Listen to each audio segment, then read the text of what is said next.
it would be a much more mild dilemma if humans yearning for the approval of others were as recent as Facebook. Things that are very recent are very easy to undo.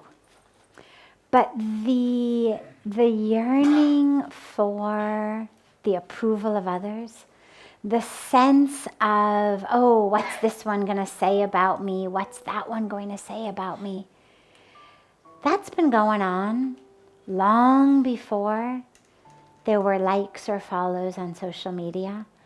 It's been going on long before we had any of the technology that we have today. The concept of knowing who I am, of an identity, is of core importance to us. The crises that we face, when you talk about identity crises, the crises are all about who am I? And when we don't know who we are, we look to the outer world to tell us. And so craving people's attention, craving people's approval, it's not just so much that they should like me, it's that I am what people think of me. Look for a moment at this. The question raised the issue of social media, so let's take it a step farther.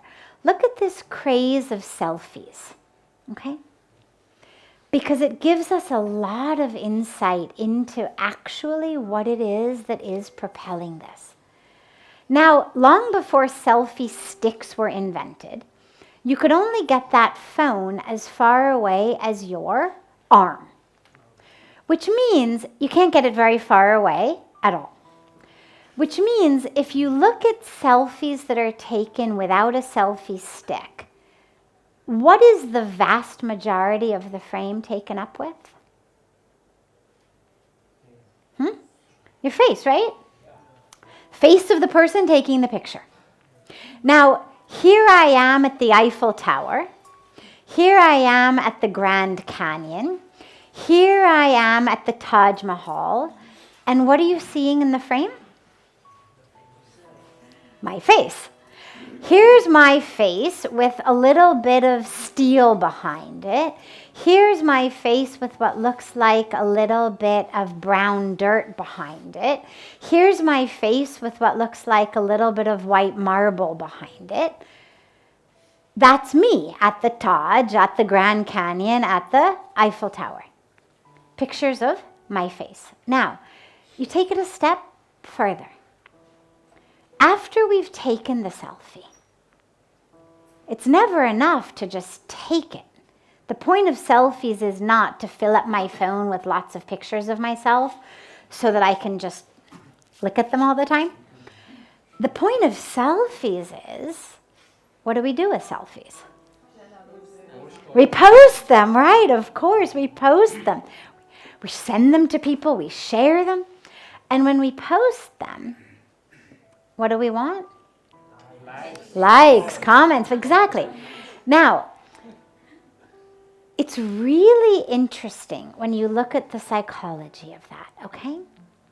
Because what you've got is perhaps the most oddly composed artistic image ever. Because, of course, taking a selfie, as any good photographer knows, you can't actually even get the proper angle, the proper lighting, the proper way. So there's no selfies that are actually beautiful portraits of the self. The face is always at some weird angle. Some part of it always looks way too big. Some other part always looks way too small. The lighting is always off because your hand is right there blocking the light, creating the shadow. So they're not even good artistic images. You can't actually see the Taj or the Eiffel Tower or the Grand Canyon because my face is blocking it. What is it that's going on?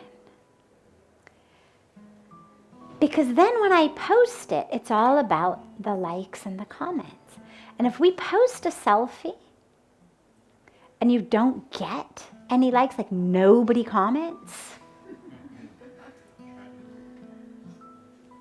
it's anxiety producing. I mean, people keep checking the phones. Why is nobody commenting? What?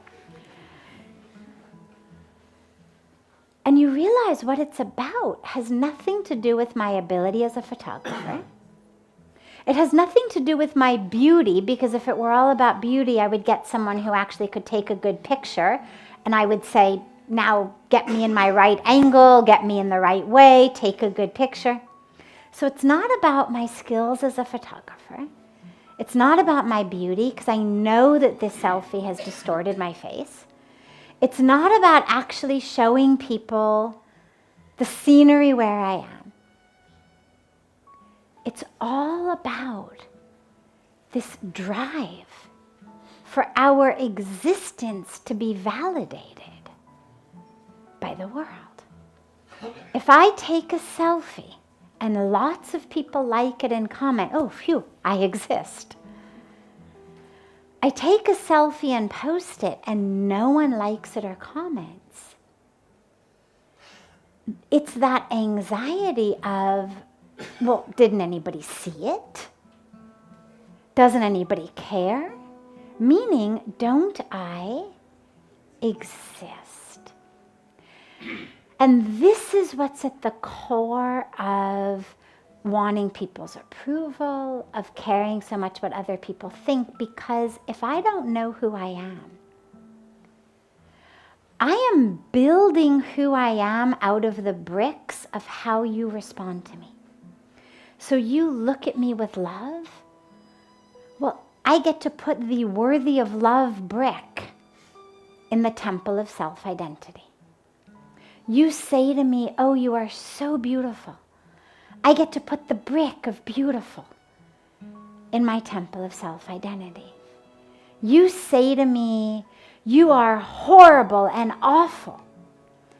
And I put the brick of horrible and awful, the brick of shame, the brick of not enoughness, not rightness, in that temple of self-identity.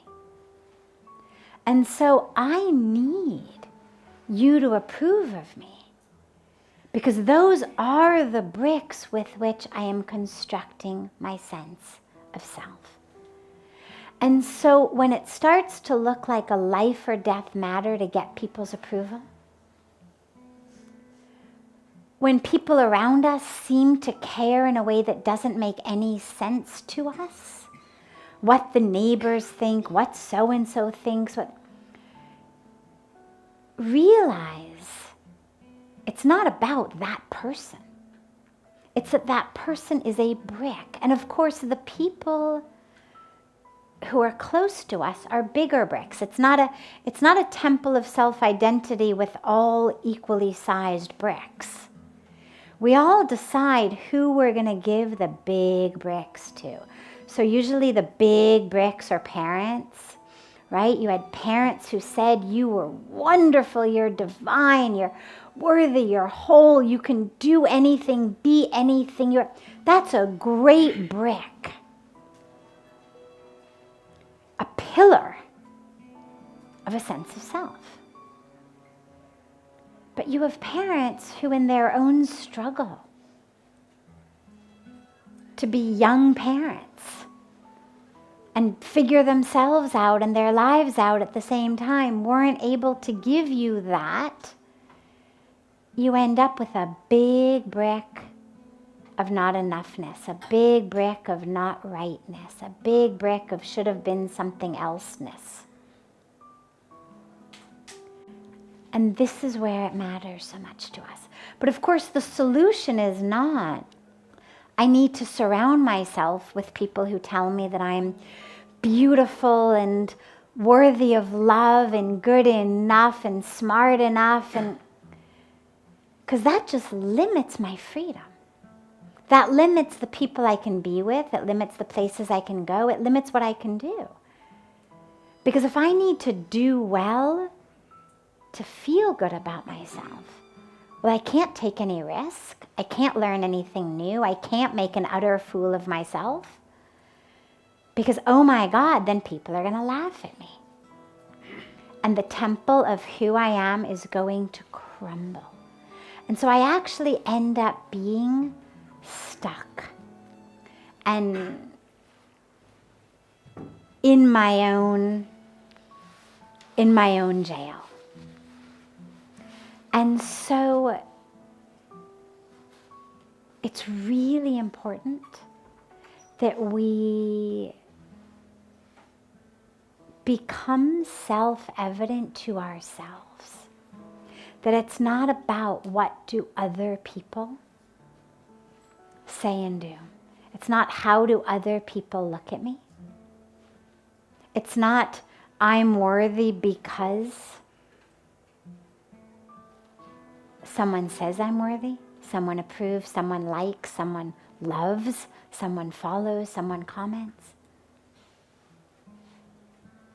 It's I'm worthy because who I am is divine. Because that, of course, creates the other problem. If you start saying, well, I'm worthy because I'm generous, I'm kind, I'm good, I'm honest. Well, then on the day that I'm not so generous, on the day that maybe I wasn't as kind as I could have been, or as honest as I could have been, I'm not worthy.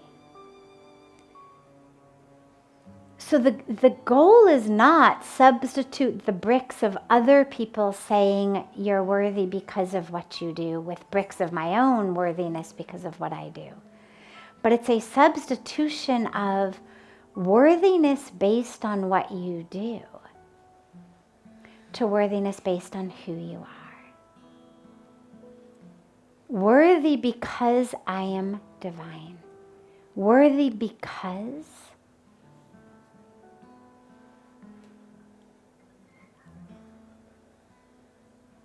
that creator, that power of creation, that energy, that consciousness, that love that makes flowers blossom and trees give fruit and rivers flow and caterpillars become butterflies and all of that extraordinary, the energy of the universe is within me.